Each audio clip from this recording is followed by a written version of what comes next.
Jane Eyre, Chapter 18. Merry days were these at Thornfield Hall, and busy days too. How different from the first 3 months of stillness, monotony, and solitude I had passed beneath its roof. All sad feelings seemed now driven from the house, all gloomy associations forgotten.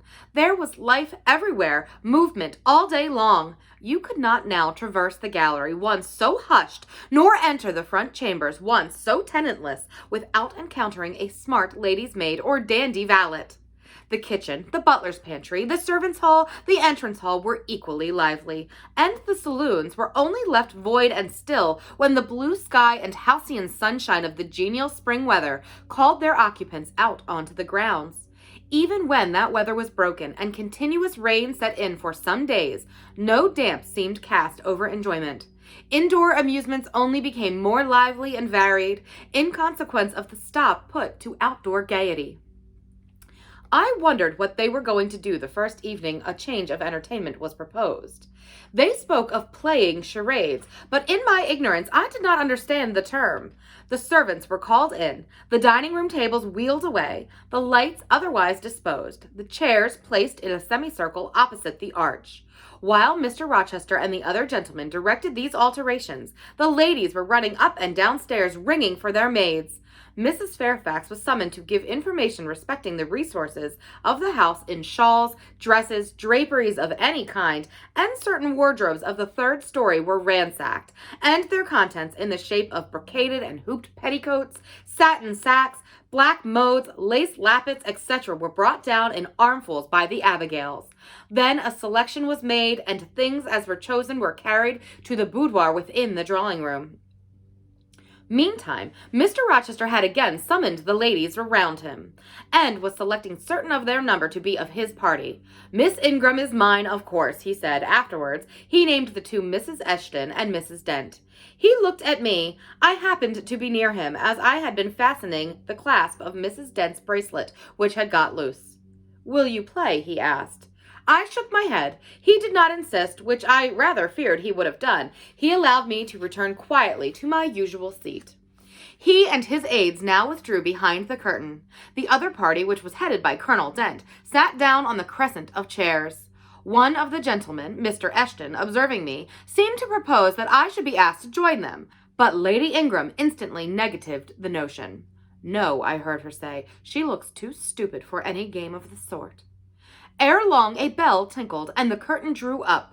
Within the arch, the bulky figure of Sir George Lynn, whom Mr. Rochester had likewise chosen, was seen enveloped in a white sheet. Before him on a table lay open a large book, and at his side stood Amy Eshton, draped in Mr. Rochester's cloak, and holding a book in her hand.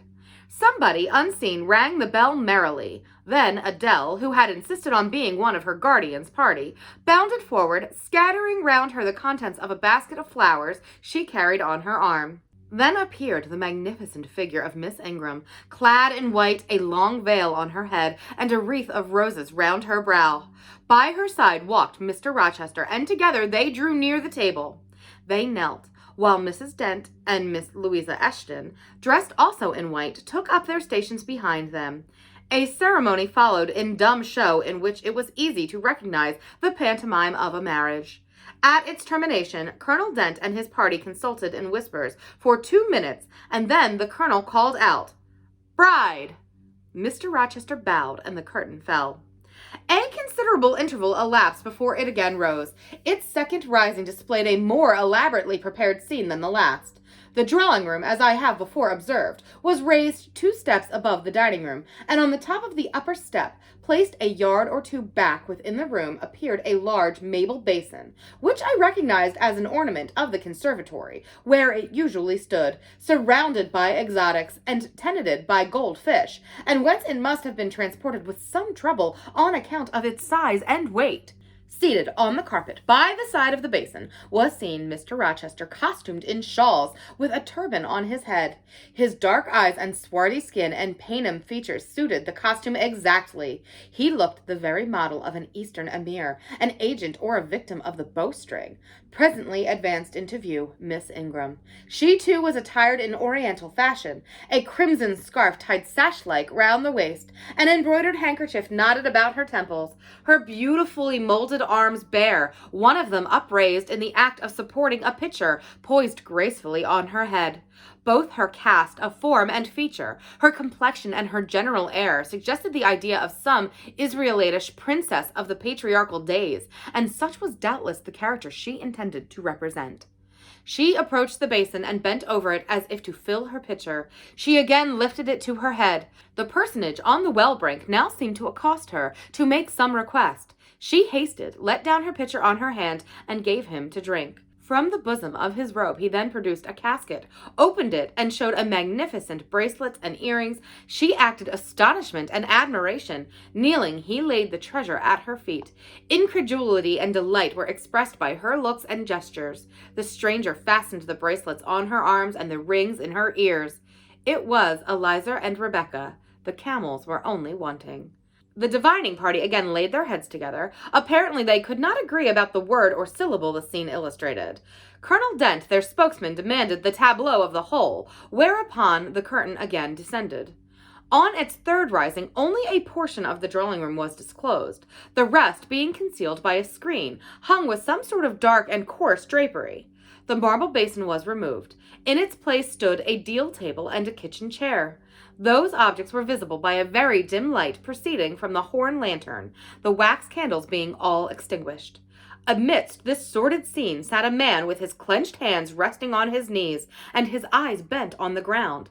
I knew Mr. Rochester, though the begrimed face, the disordered dress, his coat hanging loose from one arm, as if it had been almost torn from his back in a scuffle, the desperate and scowling countenance, the rough, bristling hair, might well have been disguised him. As he moved, a chain clanked. To his wrists were attached fetters. "Bridewell!" exclaimed Colonel Dent, and the charade was solved. A sufficient interval having elapsed for the performers to resume their ordinary costume, they re-entered the dining-room. Mr. Rochester led in Miss Ingram. She was complimenting him on his acting. "Do you know," said she, "that of the three characters I liked you in the last best. Oh, had you but lived a few years earlier, what a gallant gentleman highwayman you would have made." "Is all the soot washed from my face?" he asked, turning it toward her. "Alas, yes, the more's the pity. Nothing could be more becoming to your complexion than that ruffian's rouge." "You would like a hero of the road, then?" "An English hero of the road would be the next best thing to an Italian bandit, and that could only be surpassed by a Levantine pirate." "Well, whatever I am, remember, you are my wife. We were married an hour since, in the presence of all these witnesses." She giggled, and her color rose. "Now, Dent," continued Mr. Rochester, "it is your turn." And as the other party withdrew, he and his band took the vacated seats. Miss Ingram placed herself at her leader's right hand. The other diviners filled the chairs on each side of him and her. I did not now watch the actors. I no longer waited with interest for the curtain to rise. My attention was absorbed by the spectators. My eyes, erewhile fixed on the arch, were now irresistibly attracted to the semicircle of chairs. What charade Colonel Dent and his party played, what word they chose, how they acquitted themselves, I no longer remember, but I still see the consultation which followed each scene. I see Mr. Rochester turn to Miss Ingram, and Miss Ingram to him. I see her incline her head towards him, till the jetty curls almost touch his shoulder and wave against his cheek. I hear their mutual whisperings. I recall their interchanged glances, and something even of the feeling roused by the spectacle returns in memory at this moment. I have told you, reader, that I had learnt to love Mr. Rochester. I could not unlove him now, merely because I found that he had ceased to notice me, because I might pass hours in his presence, and he would never once turn his eyes in my direction, because I saw all his attentions appropriated by a great lady, who scorned to touch me with the hem of her robes as she passed, who, if ever her dark and imperious eyes fell on me by chance, would withdraw it instantly as from an object too mean to merit observation. I could not unlove him, because I felt sure he would soon marry this very lady, because I read daily in her proud security in his intentions respecting her, because I witnessed hourly in him a style of courtship which, if careless and choosing rather to be sought than to seek, was yet in its very carelessness captivating, and in its very pride irresistible. There was nothing to cool or banish love in these circumstances, though much to create despair. Much, too, you will think, reader, to engender jealousy, if a woman in my position could presume to be jealous of a woman in Miss Ingram's. But I was not jealous, or very rarely. The nature of the pain I suffered could not be explained by that word. Miss Ingram was a mark beneath jealousy. She was too inferior to excite the feeling. Pardon the seeming paradox. I mean to say, she was very showy, but she was not genuine. She had a fine person, many brilliant attainments, but her mind was poor, her heart barren by nature. Nothing bloomed spontaneously on that soil, no unforced natural fruit delighted by its freshness. She was not good. She was not original. She used to repeat sounding phrases from books. She never offered nor had an opinion of her own. She advocated a high tone of sentiment, but she did not know the sensations of sympathy and pity. Tenderness and truth were not in her. Too often she betrayed this by the undue vent she gave to a spiteful antipathy she had conceived against little Adele, pushing her away with some contumelious epithet if she happened to approach her, sometimes ordering her from the room, and always treating her with coldness and acrimony. Other eyes beside mine watched these manifestations of character, watched them closely, keenly, shrewdly. Yes, the future bridegroom, Mr. Rochester himself, exercised over his intended a ceaseless surveillance, and it was from this sagacity, this guardedness of his, this perfect, clear conscience of his fair one's defects, this obvious absence of passion in his sentiments toward hers, that my ever-torturing pain arose. I saw he was going to marry her, for family, perhaps political reasons, because her rank and connections suited him. I felt he had not given her his love, and that her qualifications were ill adapted to win from him that treasure. This was the point. This was where the nerve was touched and teased. This was where the fever was sustained and fed. She could not charm him. If she had managed the victory at once, and he had yielded and sincerely laid his heart at her feet, I should have covered my face, turned to the wall, and, figuratively, have died to them. If Miss Ingram had been a good and noble woman, endowed with force, fervor, kindness, sense, I should have had one vital struggle with two tigers, jealousy and despair. Then, my heart torn out and devoured, I should have admired her, acknowledged her excellence, and been quiet for the rest of my days. And the more absolute her superiority, the deeper would have been my admiration, the more truly tranquil my quiescence. But, as matters really stood, to watch Miss Ingram's efforts at fascinating Mr. Rochester, to witness their repeated failure, herself unconscious that they did fail, vainly fancying that each shaft launched hit the mark, and infatuatedly pluming herself on success, when her pride and self-complacency repelled further and further what she wished to allure. To witness this was to be at once under ceaseless excitation and ruthless restraint. Because, when she failed, I saw how she might have succeeded. Arrows that continually glanced off from Mr. Rochester's breast and fell harmless at his feet might, I knew, if shot by a surer hand, have quivered keen in his proud heart, have called love into his stern eye, and softness into his sardonic face. Or, better still, without weapons, a silent conquest might have been won. Why can she not influence him more when she is privileged to draw so near to him, I asked myself. Surely she cannot truly like him, or not like him with true affection. If she did, she need not coin her smiles so lavishly, flash her glances so unremittingly, manufacture airs so elaborate, graces so multitudinous. It seems to me that she might, by merely sitting quietly at his side, saying little and looking less, get nigher his heart. I have seen in his face a far different expression from that which hardens it now, while she is so vivaciously accosting him. But then it came of itself. It was not elicited by meretricious arts and calculated maneuvers, and one had but to accept it, to answer what he asked without pretension, to address him when needful without grimace, and it increased and grew kinder and more genial, and warmed one like a fostering sunbeam. How will she manage to please him when they are married? I do not think she will manage it, and yet it might be managed, and his wife might, I verily believe, to be the very happiest woman the sun shines on. I have not yet said anything condemnatory of Mr. Rochester's project of marrying for interest and connections. It surprised me when I first discovered that such was his intention. I thought him a man unlikely to be influenced by motives so commonplace in his choice of wife. But the longer I considered the position, education, etc., of the parties, the less I felt justified in judging and blaming either him or Miss Ingram for acting in conformity to ideas and principles instilled into them, doubtless from their childhood. All their class held these principles, I supposed. Then they had reasons for holding them such as I could not fathom. It seemed to me that, were I a gentleman like him, I would take to my bosom only such a wife as I could love. But the very obviousness of the advantages to the husband's own happiness offered by this plan convinced me that there must be arguments against its general adoption, of which I was quite ignorant. Otherwise, I felt sure all the world would act as I wished to act. But in other points, as well as this, I was growing very lenient to my master. I was forgetting all his faults, for which I had once kept a sharp lookout.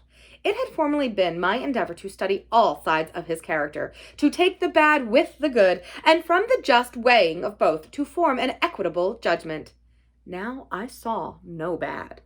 The sarcasm that had repelled, the harshness that had startled me once, were only like keen condiments on a choice dish. Their presence was pungent, but their absence would be felt as comparatively insipid.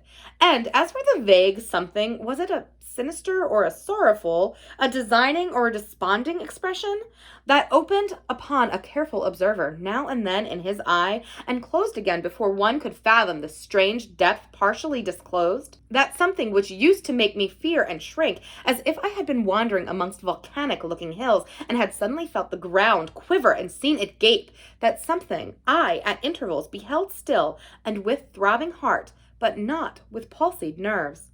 Instead of wishing to shun, I longed only to dare to divine it.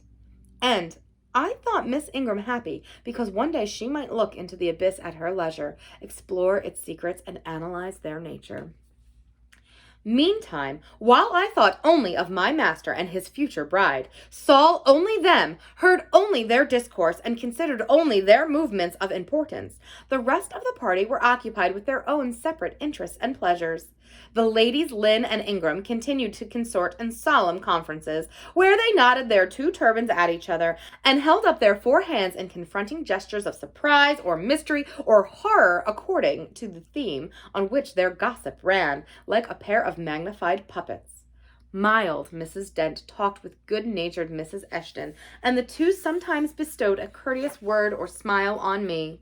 Sir George Lynn, Colonel Dent, and Mr. Eshton discussed politics, or country affairs, or justice business.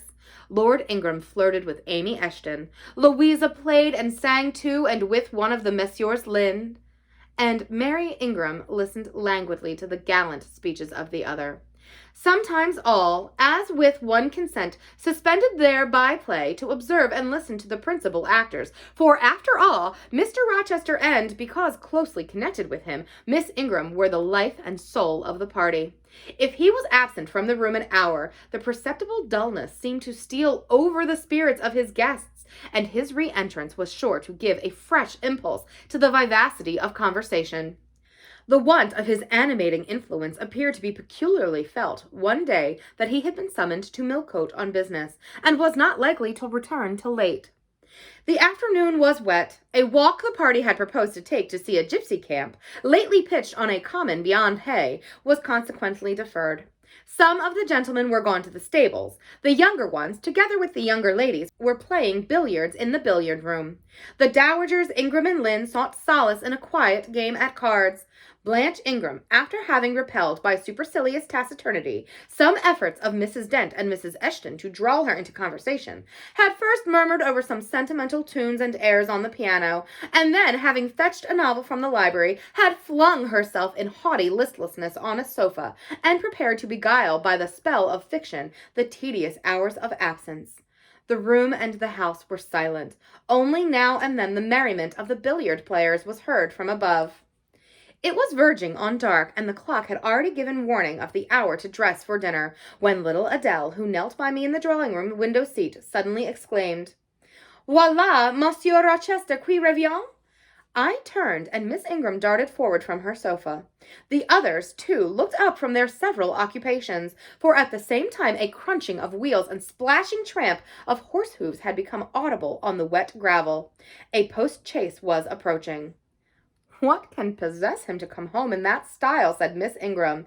"He rode Mesrour the black horse, did he not, when he went out? And Pilot was with him. What has he done with the animals?" As she said this, she approached her tall person and ample garments so near the window that I was obliged to bend back almost to the breaking of my spine. In her eagerness, she did not observe me at first, but when she did, she curled her lip and moved to another casement. The post-chaise stopped. The driver rang the doorbell, and a gentleman alighted attired in traveling garb. But it was not Mr. Rochester. It was a tall, fashionable-looking man, a stranger. "How provoking!" exclaimed Miss Ingram. "You tiresome monkey," apostrophizing Adele. "Who perched you up in the window to give false intelligence?" And she cast on me an angry glance, as if I were at fault. Some parleying was audible in the hall, and soon the newcomer entered. He bowed to Lady Ingram, as deeming her the eldest lady present.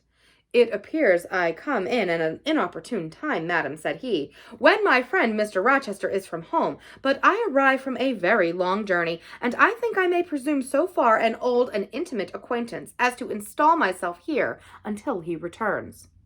His manner was polite. His accent in speaking struck me as being somewhat unusual, not precisely foreign, but still not altogether English. His age might be about Mr. Rochester's, between 30 and 40. His complexion was singularly sallow. Otherwise, he was a fine-looking man, at first sight especially. On closer examination, you detected something in his face that displeased, or rather that failed to please. His features were regular, but too relaxed. His eye was large and well cut, but the life looking out of it was a tame, vacant life. At least, I thought so. The sound of the dressing bell dispersed the party.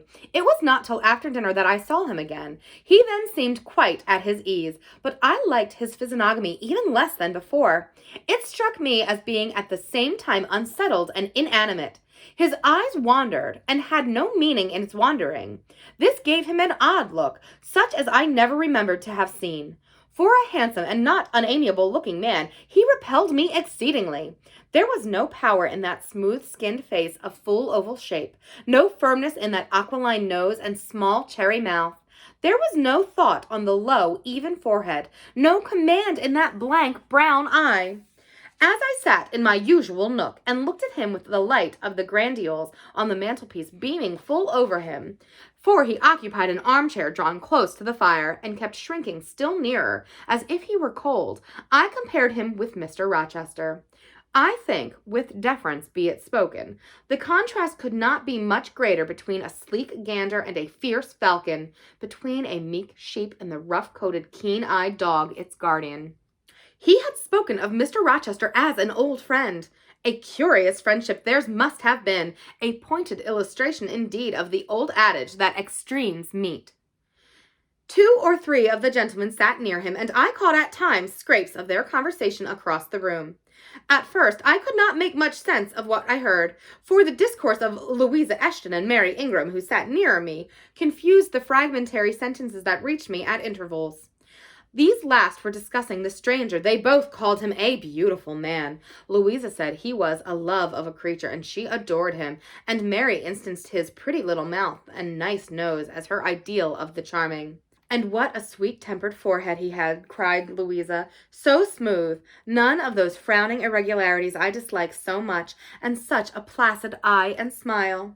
And then, to my great relief, Mr. Henry Lynn summoned them to the other side of the room to settle some point about the deferred excursion to Hay Common. I was now able to concentrate my attention on the group by the fire, and I presently gathered that the newcomer was called Mr. Mason. Then I learned that he was but just arrived in England, and that he had come from some hot country, which was the reason, doubtless, his face was so sallow, and that he sat so near the hearth, and wore a shirt out in the house. Presently, the words Jamaica, Kingston, Spanish Town indicated the West Indies as his residence, and it was with no little surprise I gathered ere long that he had first seen and become acquainted with Mr. Rochester there. He spoke of his friend's dislike of the burning heats, the hurricanes, the rainy seasons of that region. I knew Mr. Rochester had been a traveler. Mrs. Fairfax had said so, but I thought the continent of Europe had bounded his wanderings. Till now I had never heard a hint given of his visits to more distant shores. I was pondering these things when an incident, and a somewhat unexpected one, broke the thread of my musings. Mr. Mason, shivering as someone chanced to open the door, asked for more coal to be put on the fire, which had burnt out its flame, though its mass of cinder still shone red and hot.